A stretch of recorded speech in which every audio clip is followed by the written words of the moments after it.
location, we're at 2,200 square feet. The future branch will be 5,465 square feet. We currently have 3 PCs and 11 laptops for patron use. We're almost tripling our PC usage to 16 and 24 laptops, which is doubling what we have already. As you all know, we don't have a community room.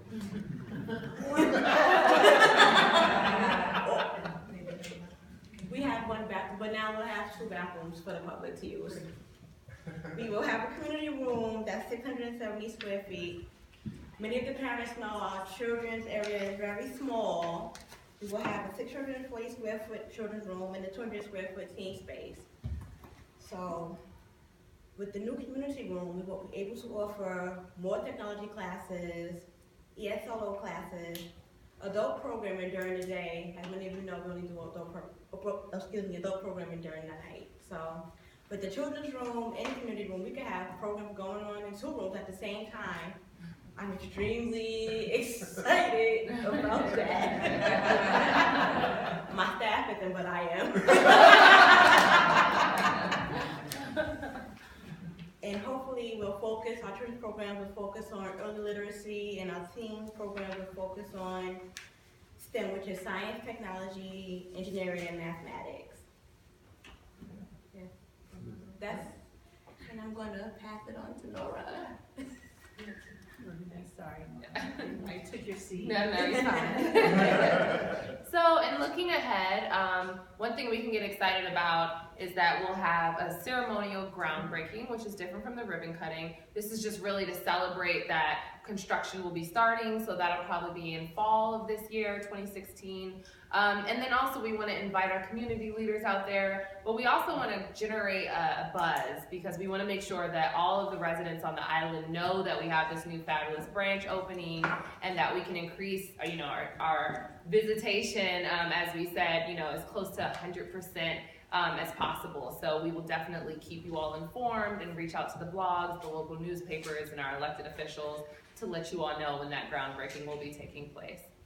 And then on another side of it, we want to keep you all involved, and something that's really important, while we've sat here and we talked about our new fabulous branch and we've seen these lovely designs, we want to make sure, like Nicole said, that we can continue to increase programming, hours, staff, and the way that we do that is through expense funding. So we had a phenomenal year where we were able to increase the funding that we received from the city council and our local elected officials and our expense side, which allowed us to increase hours, open longer, some branches 7 days, but we want to make sure that we keep that funding.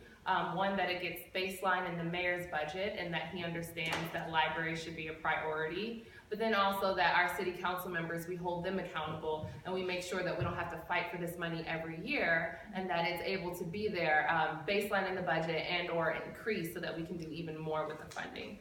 So the way that we do that, Councilmember Kalos is here, but we have participatory budgeting, which our branches, both 67th Street and Webster, are participating in. We've requested boilers and HVAC systems and a new facade. And while we're getting this new branch at Roosevelt Island, it's important and critical that we make sure we collaborate with our other local branches and support them as well in the capital process. And then lastly, we always have a budget advocacy year. You guys were amazing. I think Nicole said they tripled the letter writing campaign. Quadrupled, excuse me. And so we can expect to do that again this year. Letter writing, social media, we'll have hearings with our orange t-shirts out there, and we just want to make sure that we keep our presence strong and we activate our communities to really get out there and let our elected officials know how important it is to keep our branches open and new programming and services. So, and that's pretty much it. So please stay involved. We have a sign-up sheet going around if you want to do any advocacy that you're interested in, or your email address. We'd love to hear from you, any feedback as well. And so that wraps it up. We'll do questions. Also, just before you ask, this presentation is available online currently right now. At this website, if you just want to jot it down, and that way, you don't have to write everything down. We probably should have told you that in the beginning, sorry. So questions? Any questions or comments?